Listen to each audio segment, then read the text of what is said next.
Dalam tahapan implementasi, fokusnya adalah pada pembuatan instrumen pengumpulan data yang akan digunakan dalam proses pengumpulan informasi yang diperlukan. Proses ini adalah langkah awal yang krusial dalam memastikan kualitas data yang akan diperoleh. Pertama-tama, tahap identifikasi kebutuhan data dilakukan untuk memahami dengan jelas jenis data apa saja yang diperlukan untuk mencapai tujuan yang telah ditetapkan. Identifikasi ini membantu dalam menentukan jenis pertanyaan atau variabel yang harus dimasukkan ke dalam instrumen.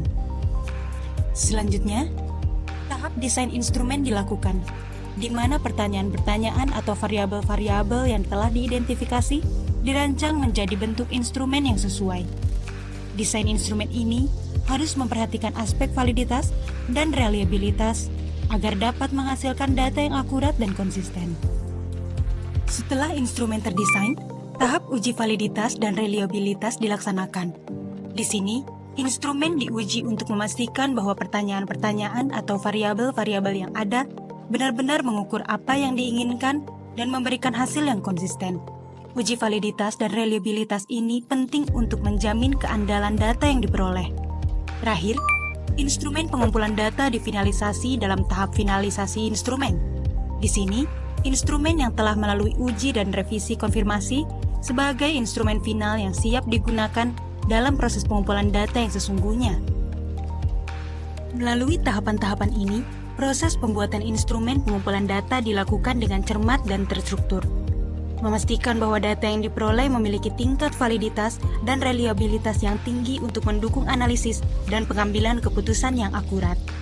Kegiatan editing merupakan proses pemeriksaan isian kuesioner yang berkesinambungan.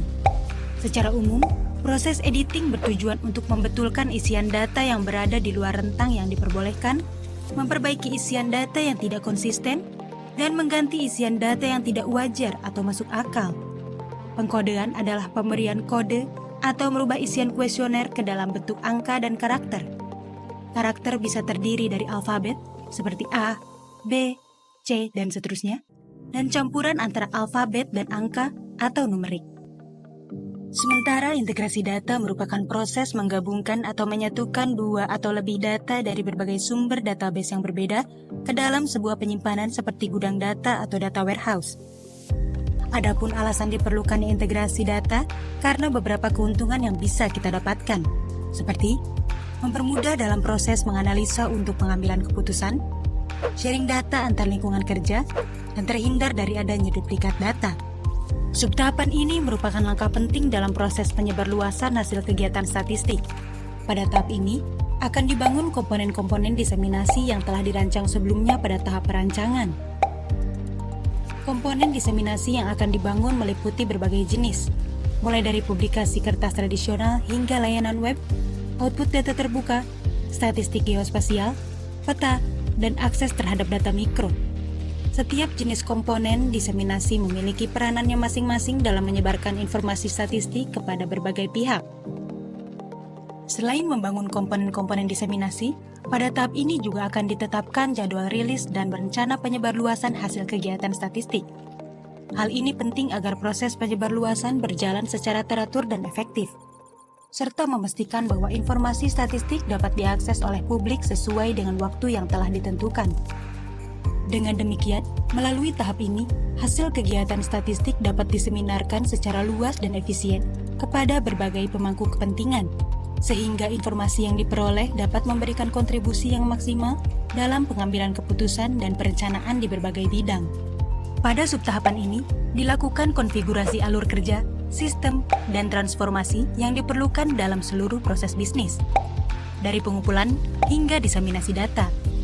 Konfigurasi ini didasarkan pada desain yang telah dibuat pada tahap sebelumnya, yaitu tahap desain sistem produksi dan alur kerja. Langkah pertama dalam proses ini adalah menyusun struktur organisasi lapangan yang akan menjadi panduan bagi personel yang bertanggung jawab dalam setiap tahapan kegiatan statistik.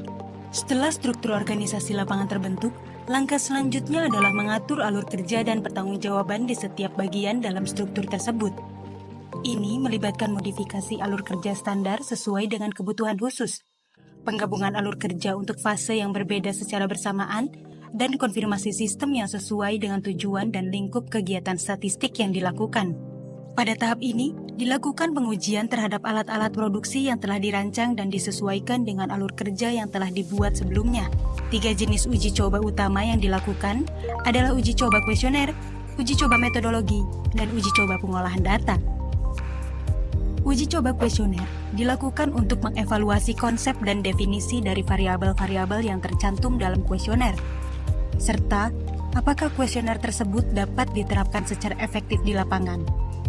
Hasil dari uji coba ini membantu dalam mengidentifikasi variabel tidak relevan atau pertanyaan yang sulit dipahami, sehingga memungkinkan perbaikan yang diperlukan. Selanjutnya, uji coba metodologi bertujuan untuk mengevaluasi organisasi lapangan, pelatihan petugas, dan keterkaitan antara berbagai aspek kegiatan statistik. Evaluasi ini mencakup penilaian terhadap beban tugas, koordinasi kerja, lamanya kegiatan, pencacahan, dan pelatihan. Hasil evaluasi ini menjadi dasar untuk penyempurnaan selanjutnya. Uji coba pengolahan data melibatkan uji coba editing, coding, data entry, aturan validasi, dan produksi tabel. Melalui uji coba ini, dievaluasi apakah pedoman editing dan coding, program entry data, dan validasi dapat berjalan sesuai dengan yang diharapkan. Data seperti rata-rata lamanya proses editing dan entry data per dokumen dievaluasi untuk memastikan efisiensi proses pengolahan data secara keseluruhan. Pada tahapan ini, kita mengenal istilah pilot project, yang merupakan implementasi awal dari seluruh rancangan yang telah disusun sebelumnya. Pilot project dilakukan untuk menyesuaikan kegiatan statistik dengan kondisi yang ada di lapangan. Biasanya, tahapan ini diterapkan pada kegiatan statistik yang memiliki cakupan dan skala yang cukup luas. Dalam pilot project, semua rencana yang telah dirancang dan diuji pada tahap sebelumnya diterapkan secara menyeluruh. Ini termasuk penggunaan alat-alat produksi, metode pengumpulan data, proses pengolahan, dan prosedur lainnya. Melalui pilot project, dapat dievaluasi kinerja keseluruhan dari rencana statistik yang telah disusun sebelumnya, serta menyesuaikannya dengan kondisi lapangan secara praktis. Pada tahap ini, proses produksi dipersiapkan untuk digunakan dengan memuat dokumen teknis, mengedukasi pengguna, serta memindahkan komponen ke lingkungan produksi untuk memastikan kesesuaian. Pada tahapan ini, kita melibatkan sejumlah aktivitas penting untuk menyatukan semua komponen yang telah dibuat dan dikonfigurasi ke dalam produksi yang siap digunakan. Langkah pertama adalah memproduksi dokumentasi yang mencakup semua komponen proses, termasuk dokumentasi teknis dan panduan pengguna. Dokumentasi ini sangat penting untuk memastikan semua pengguna memahami dan dapat mengoperasikan proses dengan benar. Selanjutnya, dilakukan pelatihan kepada pengguna tentang cara mengoperasikan proses. Pelatihan ini penting agar pengguna memiliki pemahaman yang baik tentang bagaimana menggunakan proses dengan efisien dan efektif. Langkah terakhir adalah memindahkan komponen proses ke dalam lingkungan produksi dan memastikan bahwa komponen tersebut sesuai dengan harapan di lingkungan tersebut. Aktivitas ini juga dapat menjadi bagian dari subtahapan penguji sistem produksi. Dengan demikian, semua komponen siap digunakan dan sesuai dengan kebutuhan di lingkungan produksi.